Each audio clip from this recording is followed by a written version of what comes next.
Mangwanani Mwandelepo Vukenjani Kleklas Dumelang Banave Africa. Welcome to Africa Good Morning, the news and current affairs show that remains your portal into Africa's most potent stories. You are joined by Ashwin Berry on Monday, the 29th of June, and later in the show, Mike Sichula will be joining us from Lusaka, Zambia to deliver the Zambia report. But prior to that, these are some of the stories we're looking at from broader Africa.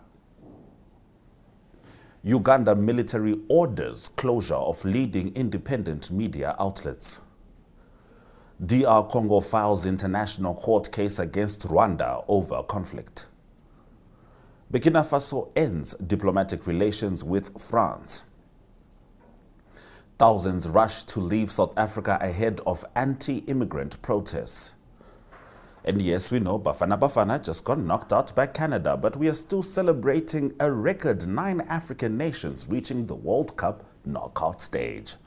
DSTV285 GOTV 25 oneup2.com, Network Media Hub, and NTVAFRIKA.MY.NA. That is where you can always watch the show. My name is Ashwin Berry. Top stories shortly. Namibia is a land of movement, with waves that never stop reaching forward. Here, adventure is not something we search for. It is something we are born into. In every corner of this country, creativity rises. From artists, from athletes, from dreamers. And when the world comes to explore Namibia, they discover something extraordinary. Because when sport moves people, creativity moves ideas, and tourism moves the world toward us. Something powerful happens. A platform where movement meets imagination, where industries connect, where opportunity grows, where Namibia's next chapter begins. Welcome to the Creative Sport Tourism Expo. Exhibit.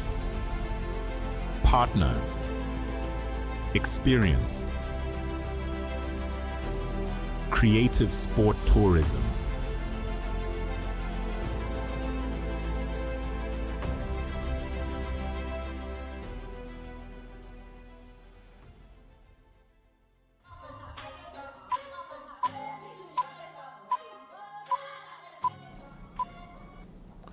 Uganda's leading independent media group is under siege after the army chief, who is the son of President Yoweri Museveni, ordered the closure of TV stations, newspapers, and radio outlets. The Daily Monitor newspaper said armed soldiers were stationed outside its headquarters in the capital, Kampala, and that both Nation TV and Spark TV had been taken off air. The outlets are part of the Nation Media Group, one of the most influential media companies in East Africa. It remains unclear what led to the crackdown, but in posts on X, General Muhoozi Kainerugaba said, "I do not believe in free press." He also said, "I have the power in Uganda to shut down any media house I want to. I have had this power since 2017. This power was given to me by my great father, President Kaguta Museveni." NTV, Nation TV, and Daily Monitor are learning about it today. The press should be guided by cadres of the revolution, he said. Opposition and human rights groups accuse General Kainerugaba of being a central figure in a highly repressive regime led by his father. Supporters of the president and his family say they have guaranteed stability in Uganda and that the economy has improved under their rule. President Museveni, 81, is a former rebel leader who took power about 40 years ago and won a record 7th term in disputed elections in January. Now, here is a broadcast from Nation TV Kenya, also known as NTV Kenya, as they were talking about what transpired in Uganda. Now, 11 days ago, NTV Uganda, our sister station, ran a feature asking a pointed question. Is General Muhoozi Kainerugaba above the law? Tonight, he appears to have answered. Uganda's Chief of Defense Forces and son of President Yoweri Museveni has ordered the indefinite shutdown of the Nation Media Group's entire Uganda operation. NTV Uganda, Spark TV, the Daily Monitor, KFM, Dembe FM, all dark tonight. Their premises under military siege, their managing director being hunted. The East African region's press bodies say this is one of the gravest assaults on media freedom in the region's recent history. Meanwhile, Nation Media Group Uganda has this evening released a statement.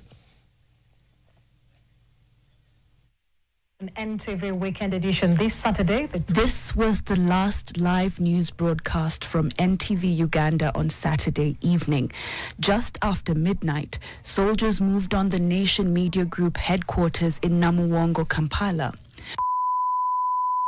By 5 a.m. Sunday morning, NTV Uganda and Spark TV had gone dark. KFM and Dembe FM fell silent. Staff inside were told no one enters and no one leaves. The orders did not come through Uganda's Communications Commission, nor through the Media Council established under the Press and Journalism Act. It came through X from a man in military uniform. General Moses' X account feed reads like a thriller script. Just over a week ago, NTV Uganda aired a feature asking whether General Muhoozi Kainerugaba had become Uganda's untouchable lawbreaker, examining his prolific and provocative social media posts, from threats against neighboring countries to remarks targeting opposition figures, and asking whether he had placed himself above the law. In a sequence of posts through the night and into Sunday, General Muhoozi announced, escalated, and celebrated the shutdown. At 1:02 Sunday morning, he said NTV and Monitor are being shut down from today. Minutes later, he says both NTV and Monitor will not reopen without my permission. By 9:47 a.m., he was explicit about where he believes his authority originates, writing that he had the power to shut down any media house in Uganda since 2017, a power given to him, in his words, by his father, the president. And by Sunday afternoon, as if to mock any notion of accountability, he posted that he had heard the closures were costing NMG $5 million a day and described that as, in his words, good news. But what does... So that's the report from Nation TV Kenya about what transpired at Nation TV Uganda. And if you want to know what we at Network Television think about that, do make sure you watch Second Take this coming Sunday at 9 p.m. DSTV285 GOTV 25, oneup2.com and Network Media Hub, as well as NTVAFRIKA.MY.NA, as I shall be giving a political, analytical, and possibly satirical take on those happenings. Now, we move over to more serious business. We are in DR Congo, as the Democratic Republic of Congo has filed a case against Rwanda at the International Court of Justice, accusing its neighbor of breaching multiple international treaties. In a statement, DR Congo said Rwanda had dispatched forces and backed armed groups to carry out unlawful military operations on its territory following the 1994 Rwandan genocide. Congolese Justice Minister Jilaume Andali said the country is seeking accountability for alleged breaches of conventions covering genocide prevention, racial discrimination, women's rights, and torture. Rwanda has not yet responded to the filing, but has long dismissed evidence that it backs rebel groups in DR Congo. UN experts in Western governments are among those who say Rwanda supports the M23 armed group in eastern DR Congo.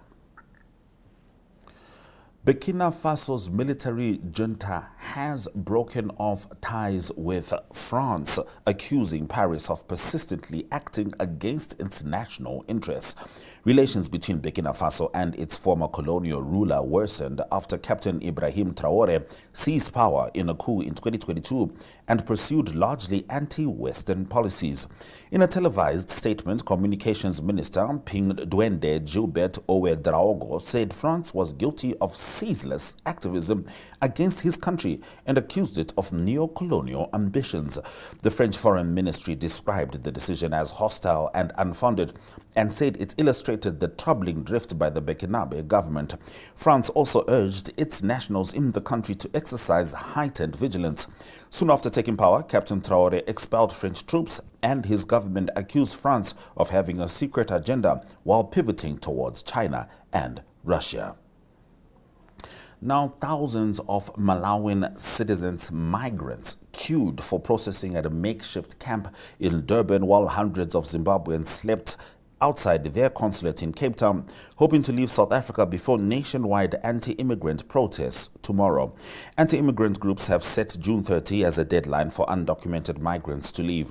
Police have been deployed as several cities prepare for possible unrest, while the government has appealed to citizens not to enforce immigration laws themselves.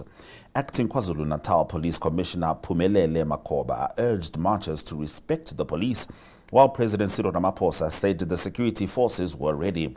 March and March said it was not calling for violence but would not take responsibility for anything that happens on June 30.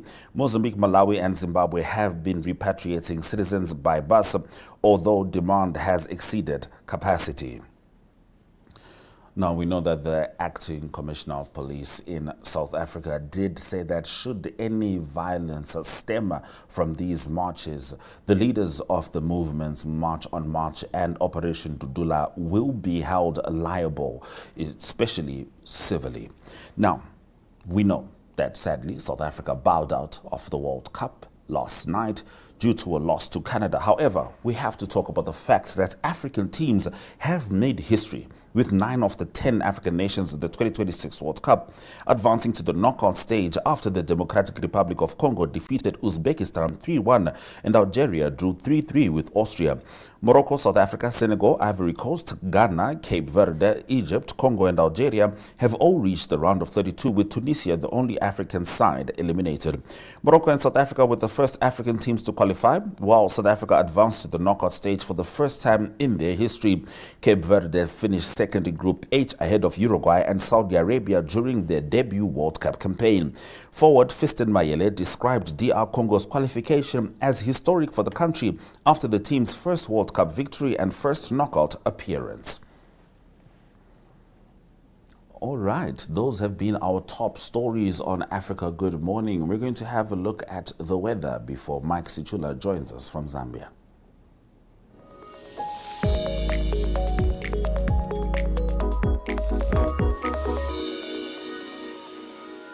In a world where politicians promise the moon and deliver potholes, where democracy sometimes arrives in camouflage and ballots often look like formalities, one show dares to laugh with Africa, at Africa, and sometimes for Africa.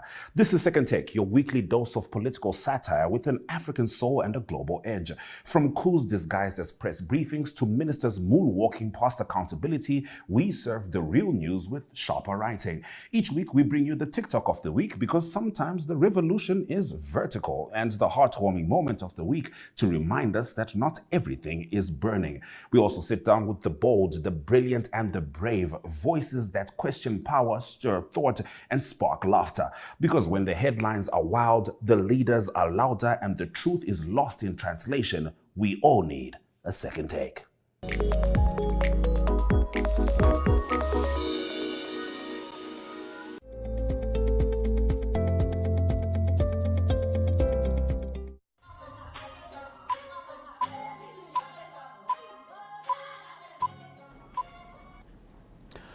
A little bit of an issue there with the weather. We can tell you that in Windhoek it is cold, but stay tuned to NTV Broadcasting to check out the weather as the day continues. Now, we're going to be joined by Mr. Mike Sichula as he delivers the Zambia report. Mike, Budiwanji.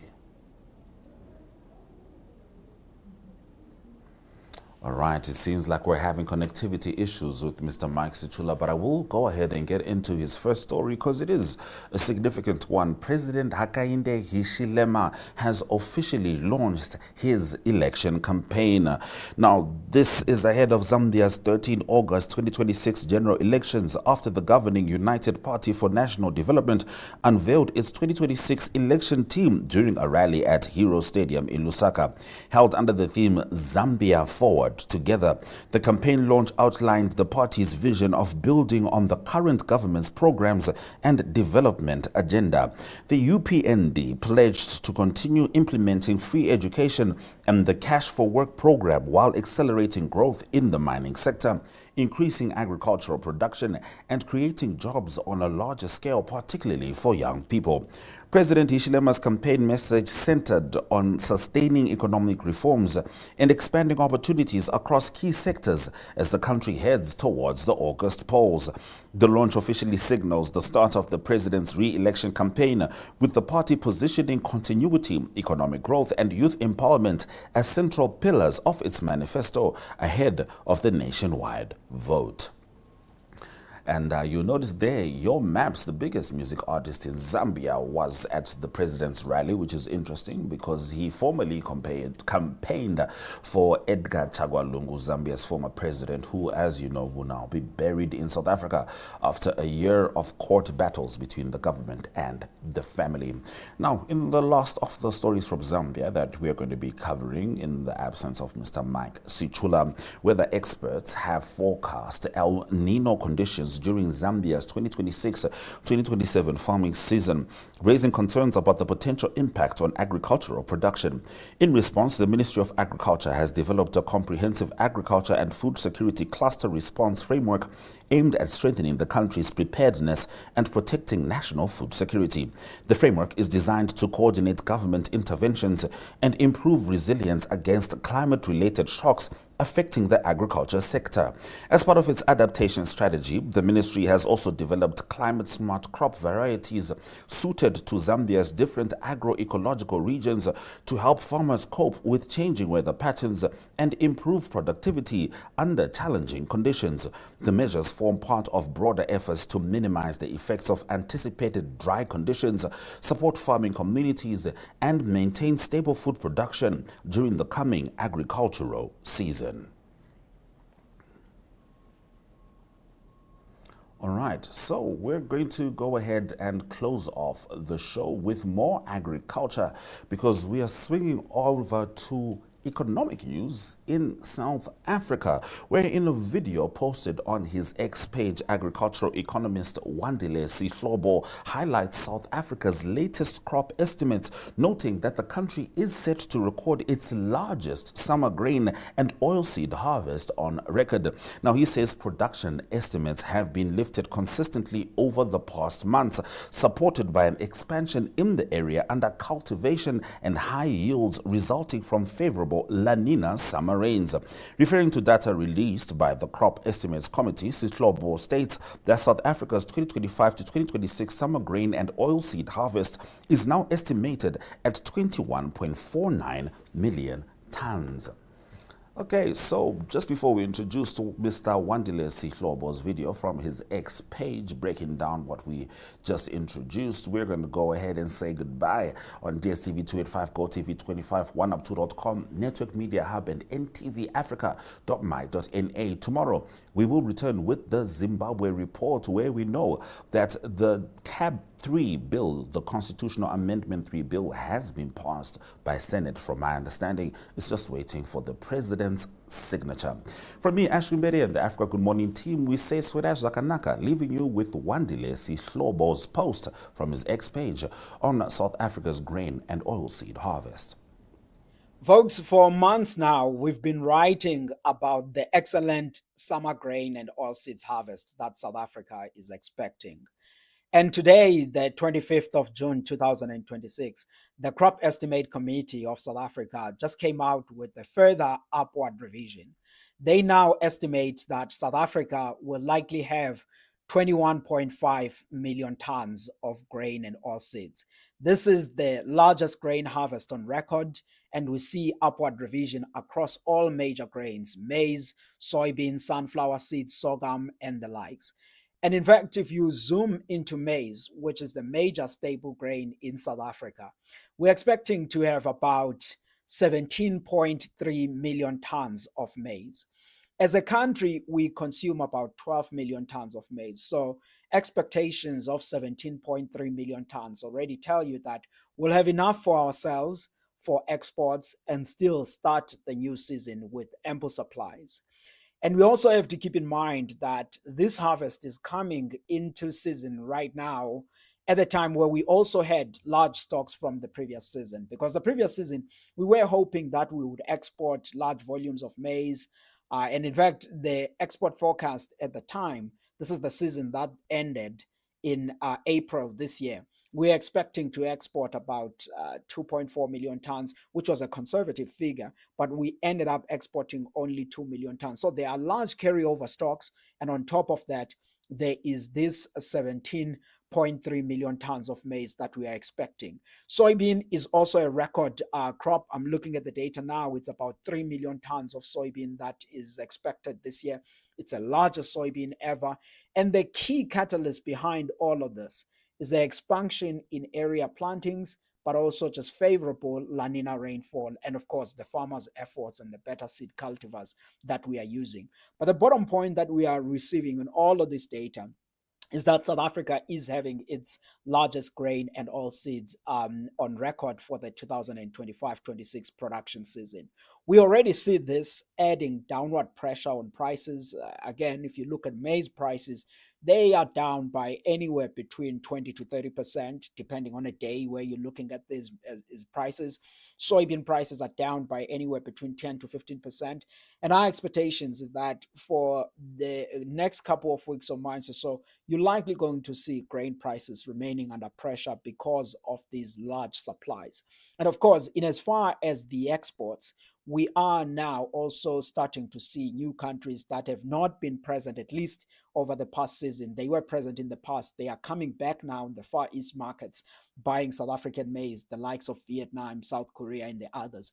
We hope that Japan and the others that also typically import yellow maize from South Africa, they will come in and buy, because our maize is affordable, but it's also of better quality. In as far as the harvest, the farmers have progressed. And in fact, if you look at soybean, sunflower seeds, the harvest is nearly complete. But for maize, the harvest is still at the early stages. I mean, right now, the farmers have delivered to the commercial silos just under 5 million tons of maize. Remember, we're expecting, again, a crop of about 17.3 million tons. That means that there's still a lot more work to happen. So we are ending this year really on a high note in as far as the maize supplies and the grain supplies in South Africa. We have one of the best years. But of course, the large volume of production does not always mean that farmers are in a better financial conditions. If anything, given that the input costs when the folks went out to plant were reasonably higher, and the commodity prices now are under pressure because of these large supplies. And there are large supplies not only here, by the way, just globally. There are generally large grain and oilseed supplies. So this is adding pressure on the prices. So profitability-wise, there is some pressure that is there in the farmers. But this is also something to think about when you considering the food price inflation in South Africa.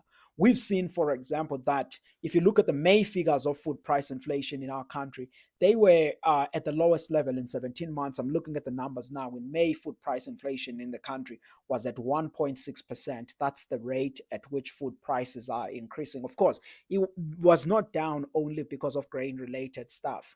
I mean, vegetables and fruits are actually in deflation because we have excellent harvest also there, thanks to the favorable weather conditions, farmers' efforts, better cultivars, and all the efforts that people make in the farm. So there is that part of the story. But the core point is that now with this harvest consistently being lifted, one gets a sense that then we will be sitting at this space whereby consumer food price inflation, at least in 2026, may remain contained. You may see it edging up towards Q4 this year, but still remain fairly contained. And again, when I talk about this, I'm not saying everything is getting cheaper. I mean, food price inflation, after all, is just the rate at which food prices are changing. There are some products that are in deflation and others are just increasing at a slower pace. But this is a good figures that we're looking at here.